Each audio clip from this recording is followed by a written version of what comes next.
কৈছে ঐ তোক ইমান শাস্তি দিলো তোৰ ভগৱানৰ ক'ত আছে মই দেখা নাই হিৰণ্যকশিপুৰ কেনেকৈ দেখাব মায়া আছে মায়া থাকিলে কিন্তু আপুনি ভগৱানক দেখা পোৱা নাযাব যেতিয়া আপোনাৰ মায়া জাল পৰি থাকিব তেতিয়ালৈকে আপুনি ভগৱানক কেতিয়াও দেখা পাব এতিয়া মায়া জালখন আঁতৰি যাব তেতিয়া আপুনি ভগৱানক প্ৰত্যক্ষভাৱে দেখা পাব এতিয়া পাব এই কলিযুগত আছে কিন্তু মায়াখিনি আপুনি আঁতৰাই দিব লাগিব আমাক খাদ্য আচলতে মায়াখিনি আঁতৰাই দিব পাৰে আছে নাই নাই নাই তেতিয়া ৰামদেৱে মনটোকে পুত্ৰ কৰিলে কোনোবাই মায়া চৰিত্ৰক পাৰিবনে নোৱাৰে সেইকাৰণে যে ভগৱন্তৰ কৃষ্ণ এইসকল এনেকুৱা ভকত কৃষ্ণক চিন্তা কৰিলেই লগ পায় তেওঁ আহিলে আৱিৰ্ভাৱ হয় তাত লাইফ যাতে কৃষ্ণ আৱিৰ্ভাৱত নিসিংহ ৰূপ ধৰিছে নিসিংহ ৰূপটোকে ধৰিলে ব্ৰহ্মাই ভুল কৰি দিছে বৰ বাহিৰতো নমো ভিতৰতো নমো একো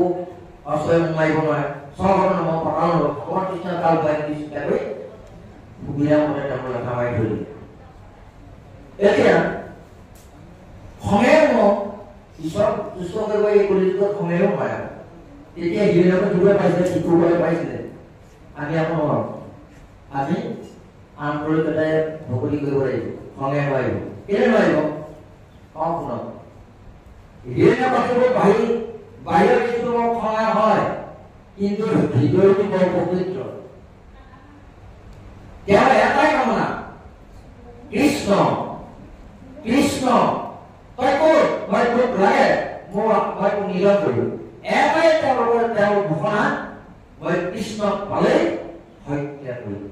ভগৱান কৃষ্ণই ইমান ভকতি কৰিছে দেখিছেনে মোক ক'ব নোৱাৰে খঙে কৰিছে সেইটো ভাবে যেন আমাৰ মানুহে কৰিব পাৰিব নোৱাৰে কেতিয়াও নোৱাৰে খাদ্য নাই কিন্তু কলিত আমাৰ সাৱলীকভাৱে আন্তৰিকতাহে পাৰিব আপুনি কৈছে হয় ব্ৰহ্মা এই জীৱ-জগত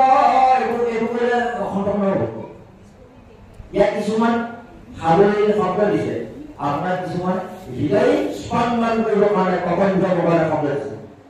ব্ৰহ্মা